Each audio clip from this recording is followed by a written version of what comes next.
About the court case and how that went down.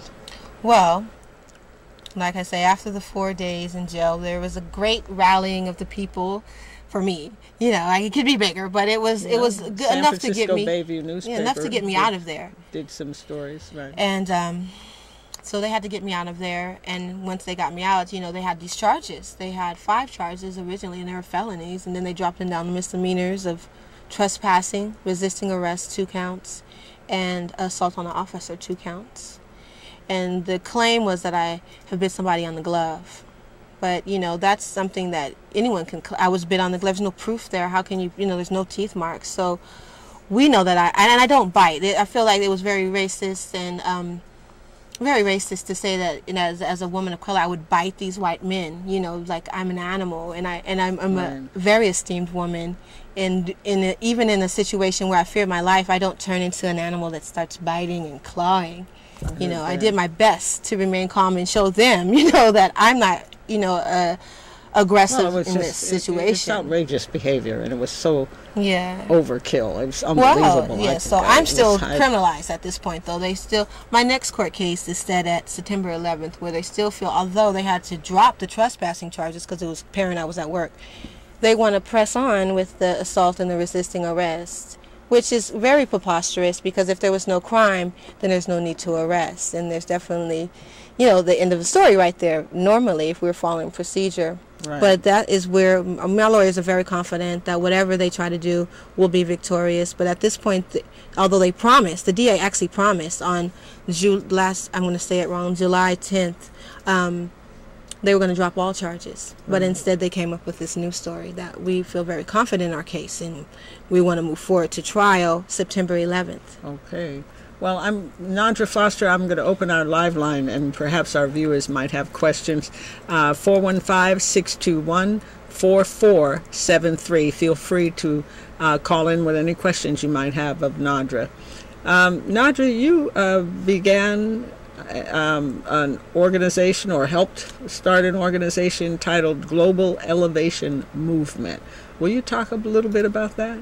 Gladly. So that's the phoenix out of the fires of, you know, hatred and brutality, is that I realized that, you know, as a whole world, because when I love Hindi movies, and I watch Bollywood, and those police are crazy just in the movies. So I realized that this police brutality is not just happening in America, and that all around the world people are suffering. So we as a whole planet need to elevate, and we need to focus on what is our true mission. And I want to read you something, because this is a good way to summarize the Global Elevation Movement. Sure. This human world is the family of the one Supreme Father and the one imperishable Mother. While man does not learn to worship the state of knowledge, his weeping will not cease. And this is a quote from my beloved Swami Mutananda. Can you show the picture? Yes. So at the end of the day, you know, when we all get tired of fighting, we got to look deep within ourselves and realize our one humane issue is that we have love within ourselves. And that is my Baba Mutananda's teaching. And I feel that through intellect, through us becoming intelligent about the struggles that we deal with, and the ways that we're pinned against each other, and the ways that we cultivate bad energy. Because I feel like, you know, with the police, they just cultivate bad energy. That's why it's so easy to beat a woman. I mean, I was beautiful that day, too. I had my hair done. So I feel that if we learn how to elevate the whole world, and that takes so many forms, but the first form is learning knowledge. You know, the first form is learning who you are, what it is to love, what it is to do the right thing. That's a good knowledge, right? That's what I was, you know, at KPFA trying to learn more of and trying to spread more of. So I feel that Global Elevation Movement, what we're doing right now is just basically coming together, you know, and supporting. There's so many different people who just need support in their basic day-to-day, is how we're starting right now, so that we know how to treat each other before we get egotistical and say, well, we've done all this and that for the people, and we're doing all this and that, and then we're not really we don't care about each other's feelings. Because, you know, sometimes people put the revolution before each other's well-being and say, well, our objectives are this and we must obtain them by any means necessary. So I feel with Global Elevation Movement, not only do I want to actually have real solid actions, though, and a real solid network as it grows,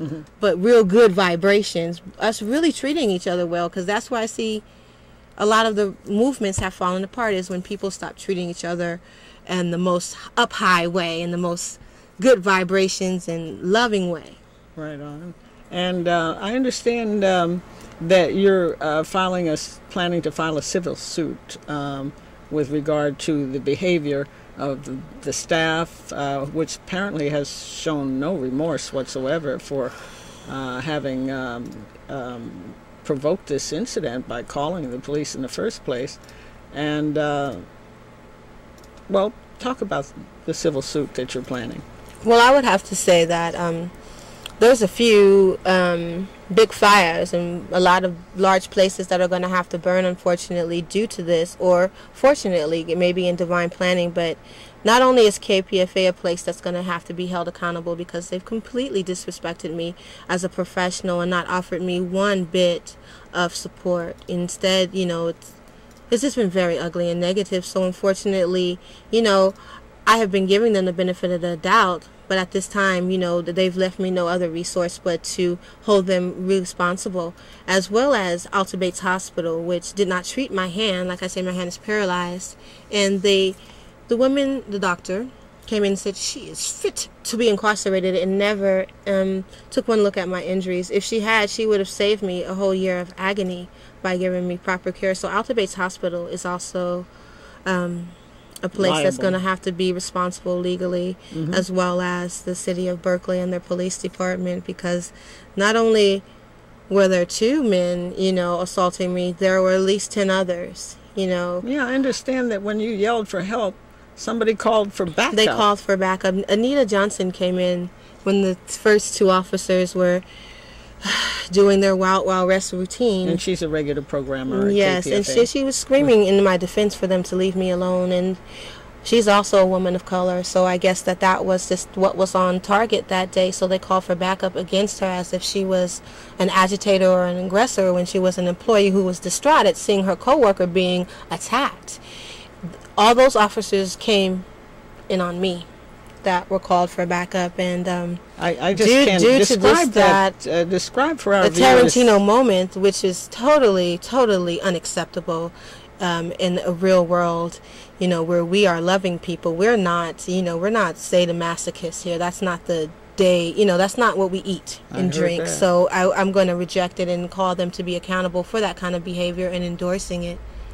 Right, and I understand that after they had gotten you down and had handcuffed you and restrained you with all these officers, they still decided